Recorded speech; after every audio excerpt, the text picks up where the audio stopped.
considère ce qui se passe au Sahel aujourd'hui, pratiquement, on a dit qu'on a 19 stratégies sécuritaires. Mais aucune de ces stratégies sécuritaires n'est africaine. Et aucune de ces stratégies sécuritaires n'a aussi réussi. Donc nous avons besoin d'un renversement et effectivement d'une alternative. Nous disons que le Sénégal, qui doit assurer l'année prochaine la présidence de l'Union africaine, doit prendre l'initiative et le lead pour proposer une stratégie africaine de réponse sécuritaire au Sahel et sur tout le continent africain. Et sur les réponses armées, il est extrêmement important que ce soit les Africains eux-mêmes, l'armée africaine formée. Donc repenser les Africaines, repenser les armées africaines. Quand même, quand on regarde les résultats qu'on a au Sahel par rapport aux armées africaines, il faut absolument repenser les armées africaines de façon globale pour mettre en place une armée africaine capable de faire face à l'extrémisme violent.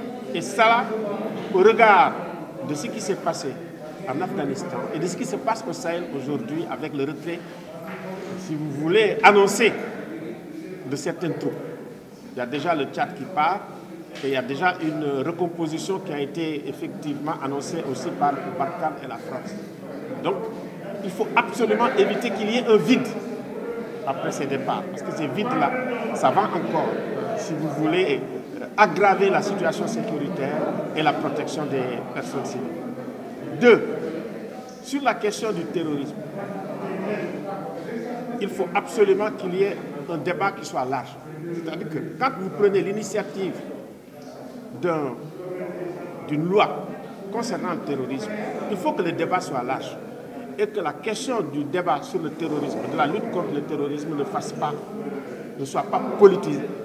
Il faut que ce débat soit dépolitisé et qu'il vraiment admette le consensus le plus large de toutes les forces politiques et de toutes les forces civiles.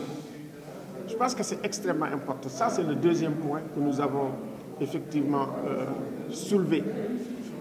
Et de 3, il est important aujourd'hui que les institutions africaines, qu'elles soient nationales ou régionales, que ce soit l'Assemblée nationale, que ce soit les gouvernements, qu'ils soient mieux à l'écoute des chercheurs et des organisations qui travaillent sur la question de l'extrémisme violent et sur les questions de sécurité, sur les questions de droits humains en Afrique.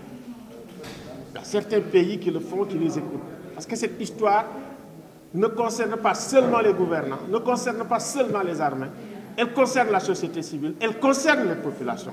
Parce qu'effectivement, quand les populations sont associées, sont impliquées, il est évident qu'il est extrêmement difficile de pouvoir les diviser comme ce à quoi on a assisté avec ce qu'on appelle les conflits intercommunautaires et intracommunautaires auxquels il faut prêter le plus attention.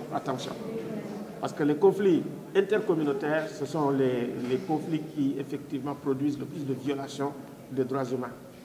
Donc nous avons encore dit que c'est un enchevêtrement de crises qui sont emmêlées et qui sont connectées les unes aux autres. Vous savez, la crise de la gouvernance, la crise, comment dirais-je, les crises politiques, démocratiques et les crises sécuritaires, ce sont des crises effectivement qui sont entremêlées. Vous voyez, là où nous avons des problèmes d'élection au Mali, nous avons eu après des coups d'État militaires. Et effectivement aussi une aggravation de la violence et une dégradation de la sécurité.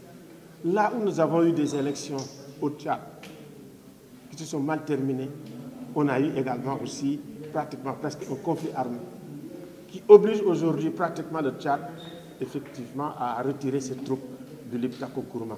Donc tout cela veut dire que si on veut régler les crises, il faut les régler globalement et il faut les régler à l'échelle régionale. Ça veut dire que les réponses régionales sont les réponses les plus appropriées. Parce que la crise du Mali, la crise du Burkina Faso, la crise qu'on a au Niger, en réalité, ce sont les miroirs déformants de ce qui se passe sur toute la région du Sahel et de l'Afrique de l'Ouest. Donc, les réponses, elles doivent être des réponses régionales. Et ces réponses régionales, nous avons besoin que le Sénégal, que le président Macky Sall prenne l'initiative, effectivement, et que le Sénégal prenne le leadership pour qu'on puisse avoir des réponses régionales, soit des réponses africaines. Ça, c'est extrêmement important qu'on ait des réponses africaines, des stratégies africaines. Et c'est ce vide-là qui menace pratiquement tous les États de l'Afrique de l'Ouest. C'est ce vide de réponse, ce vide de stratégie endogène, c'est ça. Et ça c'est une menace pour tous les États aujourd'hui.